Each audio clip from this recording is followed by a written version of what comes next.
Hello guys, आज मैं आपके लिए लेकर आई हूँ एक सच्ची कहानी जिसका नाम है रिश्तों के भी रूप बदलते हैं और जिसको लिखा है सना मुनव्वर ने। चलिए आइए उसी की ज़ुबानी सुनते हैं। मैं आज यूं ही रोज़ की तरह अपने बिस्तर पर लेटा था तो घर पर हर वक्त फ्री रहने से ज़िंदगी के पिछले कराहिए तमीज़ रूप मुझे शिद्दत से याद आने लगे। एक्चुअली कोरोना वायरस होने से काफ़ी महीनों से लॉकडाउन का सिलसिला कम होने की बजाय मज़ीद बढ़ता ही जा रहा था। इसीलिए तो होटल्स वगैरह बंद जा रहे थे जहाँ मैं काम करता था।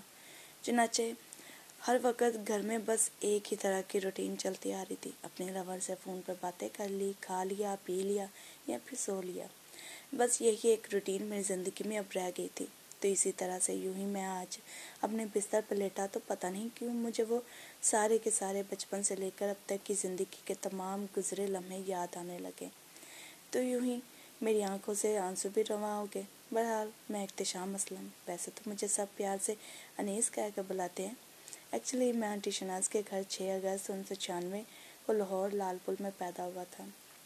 वहीं पर ज़्यादा रहने की वजह से मैं तो उनका लाडला बच्चा बनता गया। और जब नाम रखने की बारी आई तो सभी आंटी शनाज के बच्चे आपस में लड़ने लगे।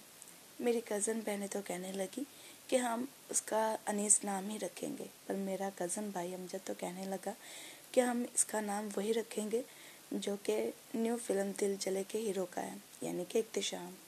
बस इन्हीं लड़ाई झगड़ों को देख देख कर मेरे पापा असलम समेत सभी बड़े हजरात तो खुश होते रहते थे। तभी आखिरकार उनका झगड़ा ख़त्म करने के लिए पापा ने इंसाफ से काम लेते हुए कहा कि तुम लोग झगड़ो नहीं, हम ये दोनों ही नाम इसके रख देते हैं। मैं इसीलिए तो मेरी जन्म पत्री में इख्तिशाम नाम लिखवाया गया, मगर प्यार से सब मुझे अनीस कहने लगे। पर आहिस्ता आहिस्ता यही नाम मेरा पक्का ही हो गया। कोई शाज़ और नादर ही जानता होगा मेरा असल नाम, वरना तो सब अनीस नाम से ही वाकिफ़ है। खैर, मुझे पैदा करने के कुछ ही महीनों बाद मेरी मामा नौशीन असलम मुझे और मेरे पापा को इस दुनिया में अकेले छोड़कर अगली दुनिया में जा बसी। फिर तो पापा की बहनों और भाइयों ने खूब जोर लगाया कि मेरे पापा फिर से शादी कर लें, मगर वो न माने और अकेले ही मेरी परवरिश करने की ठान ली। सो उस समय मुझे अच्छे से याद है कि मेरे पापा असलम सभी बहन भाइयों की निस्बत अपनी बड़ी बहन शनाज से ज़्यादा अटैच थे। तब कोई बहन भाइयों में से उनकी मदद कर रहा था या नहीं मैं नहीं जानता, मगर मुझे याद है कि उनकी ये बहन मदद करने से कभी नहीं घबराई। मेरी परवरिश में किसी भी किस्म की प्रॉब्लम या मदद की ज़रूरत होती तो पापा की मदद के लिए अंकल आंटी फ़ौरन आ जाते। खैर, वक्त धीरे धीरे गुजरने लगा। मैं अब चलने फिरने पे लगा था, बल्कि 4 या 5 साल का हो गया। तब मेरे दादा दादी भी अब मज़ीद बुढ़ापे की हालत में पहुंच चुके थे और मेरे दादाजी को तो नज़र कमज़ोर होने की वजह से मोटे शीशों वाली ऐनक लग गई। पहले तो वो खुद ही खाना बना लिया करते थे, मगर बुढ़ापा इतना हो गया था कि उनसे उठने बैठने और नज़र में प्रॉब्लम होने लगी थी। इसलिए दादाजी सब्जियां खुद काट कर मुझे दे देते और कहते कि अनीस बेटा, मैं तुम्हें चूल्हा जला देता हूँ, जिस तरह मैं तुम्हें सब्जियां बताऊँगा तुम उसी तरह से सारी चीज़ें डालते जाना। वो जानते थे कि मैं महज एक 4-5 साल का बच्चा ही हूँ, इसलिए इस चीज़ का भी ख़ास ख्याल रखते थे कि मैं जल ना जाऊँ।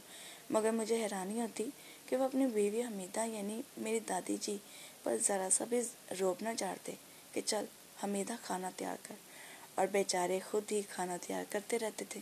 जब बुढ़ापा ज़्यादा आ गया तब उनको मेरा सहारा लेना पड़ा।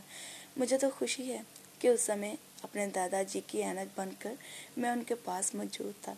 खैर, मेरी दादी घर टिकती तो फिर शायद वो उन्हें खाना पकाने का कह भी देते, मगर अपनी 4 साल की उम्र से मैं देखता आ रहा था कि दादाजी ने कभी भी दादी जी पर रोब झाड़ा हो। शायद वो उनसे किसी भी हाल में मोहब्बत करते थे।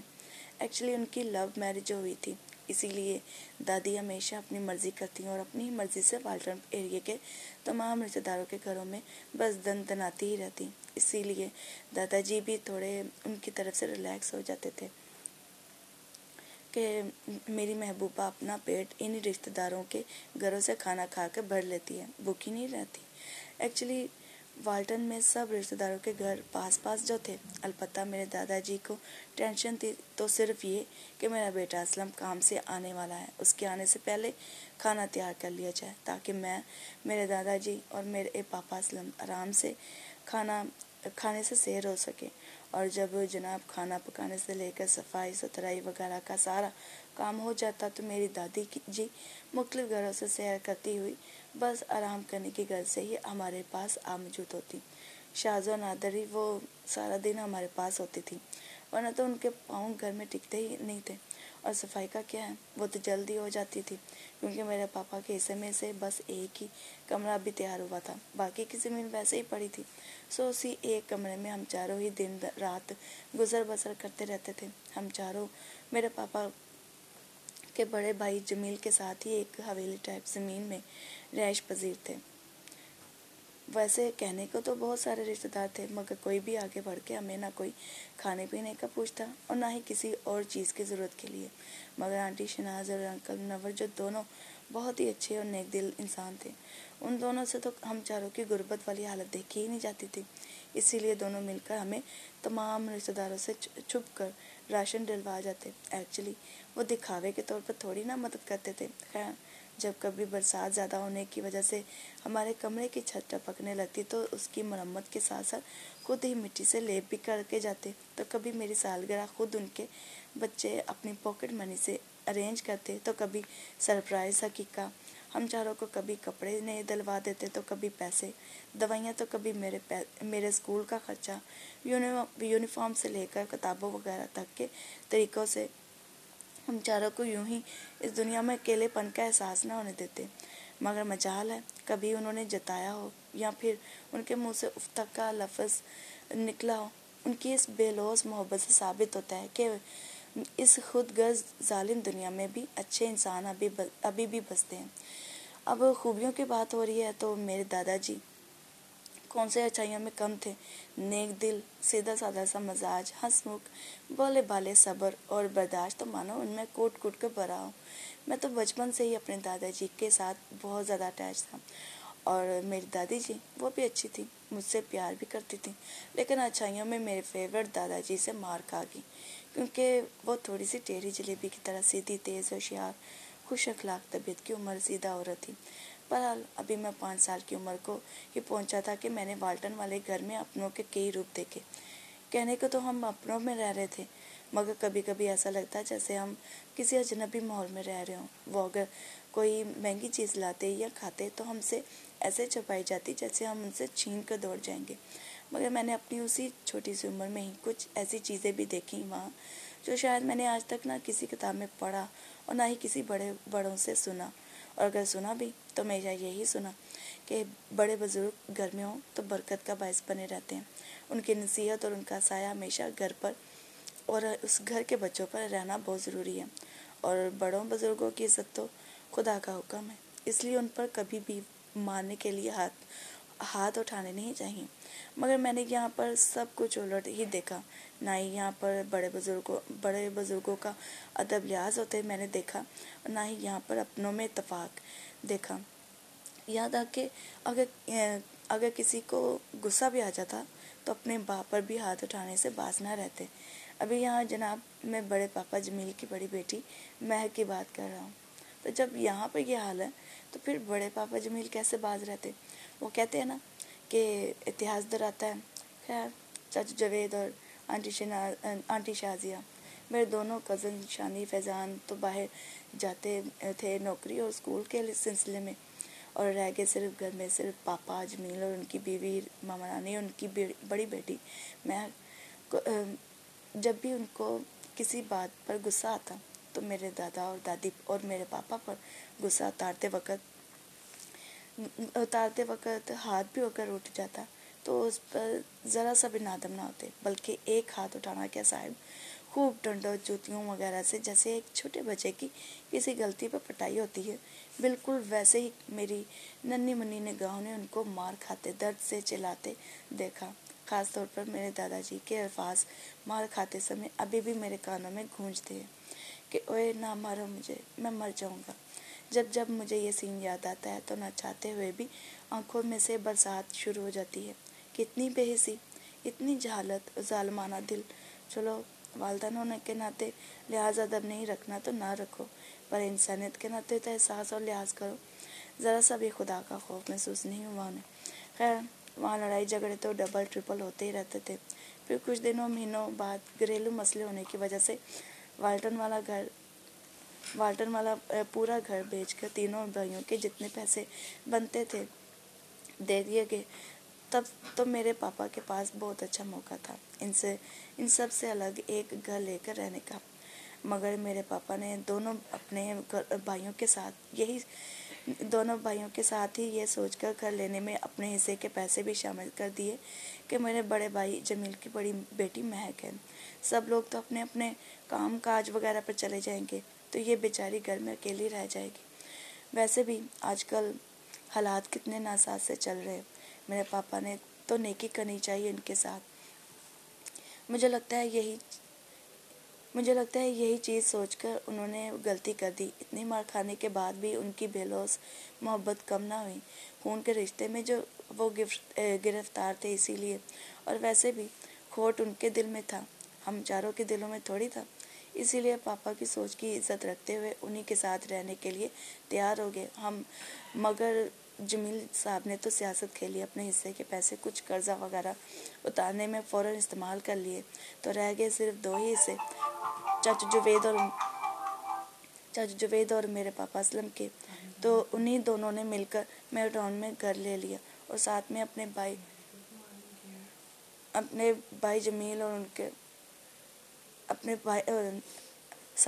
भाई जमील और उनके बीवी बच्चों को भी बेलौस मोहब्बत की खातिर साथ में रिहाइश दे दी, ताकि वो किराए के घरों में धक्के ना खाते रहें।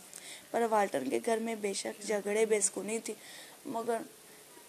मगर मेलटाउन जब से हमने कदम रखा था, तब से वो घर शायद हमें रास ही ना आया। सब के सब हमारे बड़े हजरात आहिस्ता आहिस्ता इस दुनिया से रुखसत होने लगे।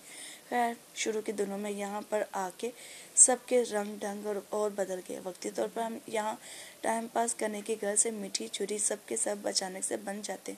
एक्चुअली उनको मेरे दादा दादी और पापा से कोई काम होता तो वो मुंह पर मिठास सजा कर उनसे काम करवा लेते, और तब तक वो मिठास रहती जब तक उनका अपना काम पूरा ना हो जाता, और जब काम खत्म तो तू कौन मैं कौन, बिल्कुल अजनबी बन जाते। ये नहीं कि प्यार नहीं था, प्यार भी था उस घर में, मगर सिर्फ दिखावे के तौर पर। दिलों में तो कड़वाहटें और मुंह पर मिठास जमाए सब एक ही घर में एक दूसरे से मिलते बातें करते थे। बाद में टाइम पूरा होने पर अजनबियों की तरह अपने काम से काम रखते थे। बहरहाल जमील साहब की बीवी रानी, जिनको मैं प्यार से मामा और जमील को पापा ही कहकर बुलाता था, खैर मामा रानी तो पहले ही से कोठियों में काम करती थी। अचानक से तनख्वाह के पैसे हाथ में आ जाने से वो सब के सब हम चारों से फ़ौरन अलहदगी इख्तियार कर लेते।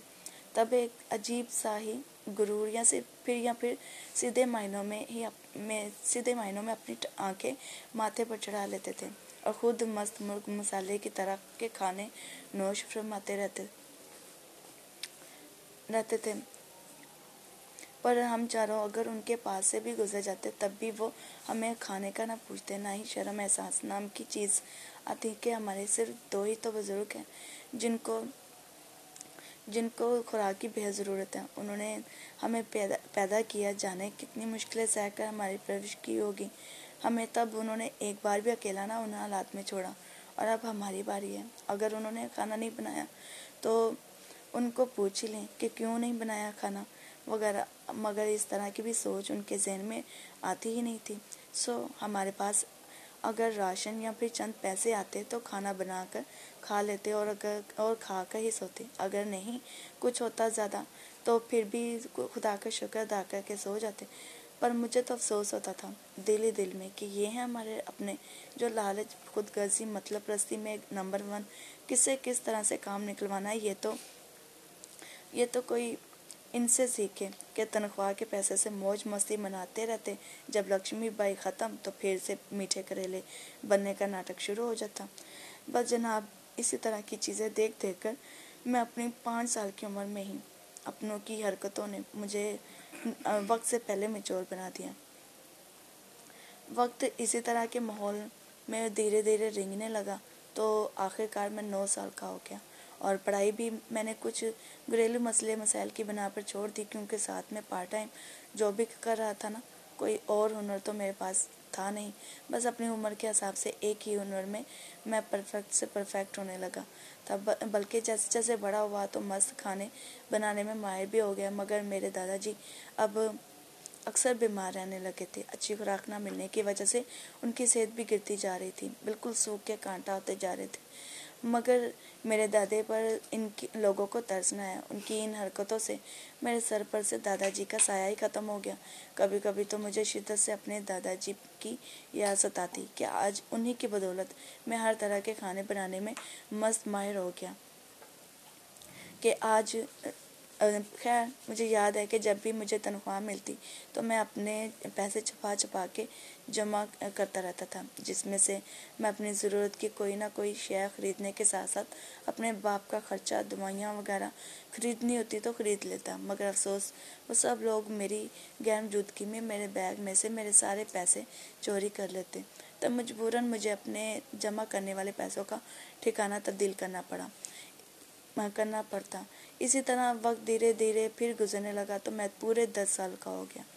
تبھی ایک دن یوں ہی فیملی فنکشن پر میں شرکت کرنے کی گھر سے روانہ ہو گیا تو وہاں اچانک سے مجھے میری زندگی مل گئی، جب اچانک سے ارد گرد کے سارے ٹینشن، خود غرض دنیا والے ماحول سے ایک ہٹ کے دنیا ملی جس میں سکون تھا، تو میں نے بھی اس سکون بھری دنیا کی طرف قدم بڑھانے میں ذرا بھر کی بھی دیر نہ لگائی۔ اور ویسے بھی سکون محسوس کرنے میں اکیلا تھوڑی نہ تھا، اسے بھی سیم یہی فیلنگ سے دوچار ہونا پڑ رہا تھا، وہ بھی میری طرح چھوٹی عمر یعنی 9 سال کی تھی۔ سو ہم دونوں نے بنا کسی شرم کے ایک دوسرے کو فون نمبر دینے میں ذرا بھی دیر نہ لگائی، اور ویسے بھی آج کل کے ہم بچے تھے، کیسی شرم کیسی حیا۔ خیر فون پر SMS اور فون کالز کا سلسلہ نکل پڑا، ہم ایک دن بھی ایک دوسرے سے بات نہ کرتے تو عجیب سی بے سکونی اور بے چینی ہمارے دلوں میں گھر کر جاتی۔ خیر آہستہ آہستہ بڑے بڑوں کو ہماری لو سٹوری کی خبر پہنچی تو آنٹی انکل نے اپنی بیٹی مائلہ پر نظر رکھنا شروع کر دی۔ وہ اب میٹرو کی تعلیم حاصل کرنے میں محو ہو گئی تھی، تو میں بھی روز اس کے اسکول کے باہر جا کے کھڑا ہو جاتا تاکہ ہماری ملاقات ہو سکے یا پھر کسی بھی اچھی جگہ پر بیٹھ کے باتیں کر سکے۔ مگر مائلہ کی ماما کو شاید شک ہو گیا تھا، تو ایک دن ہم دونوں کو رنگے ہاتھوں اسکول کے باہر کھڑے باتیں کرتے پکڑ ہی لیا۔ تبھی سے مائلہ کا اسکول جانا انہوں نے بند کر دیا۔ ہم دونوں کے ملن پر پابندی لگا دی گئی، مگر دکھی خوشی کے موقعوں پر تو ہم آزادی کے ساتھ ملاقات کر سکتے تھے۔ جب بھی مجھے پتہ چلتا کہ بھوتیا میں کوئی فوتگی ہوئی ہے یا پھر کوئی خوشی کا پروگرام ہے تو میں ہاتھ سے جانے نہ دیتا تھا ملاقات کے لیے، فوراً نکل پڑتا۔ حالانکہ وقت اسی طرح سے ملاقاتوں اور باتوں میں گزر رہا تھا کہ میری دادی بھی اس دنیا سے کوچ کر گئی۔ کچھ ہی مہینوں بعد ماما رانی بھی ہارٹ اٹیک سے ہونے کی وجہ سے وہ بھی اللہ کو پیاری ہو گئی۔ پھر ان کے بعد میرے پاپا وہ بھی سگریٹ کو چھوڑتے ہی نہیں تھے، اسی لیے ان کو کھانسی رہنے لگی تھی، اور دور سگریٹ کی وجہ سے اندر کا سارا نظام انہوں نے خوب خراب کر رکھا تھا۔ تو اچھی غذا، میڈیسن اور علاج اچھے سے نہ ہونے کے کارن وہ بھی مجھے اس دنیا میں اکیلا چھوڑ کر چلے گئے۔ پھر اس کے بعد پاپا جمیل کو بھی اچانک سے فالج ہونے لگا تو بستر تک ہی محدود ہو کے رہ گئے، لیکن زبان کو کچھ نہیں ہوا اور نہ ہی ان کے ذہن کو۔ سو وقت آہستہ سے گزرنے لگا۔ باقی کی کہانی اگلے پارٹ میں۔ بائے۔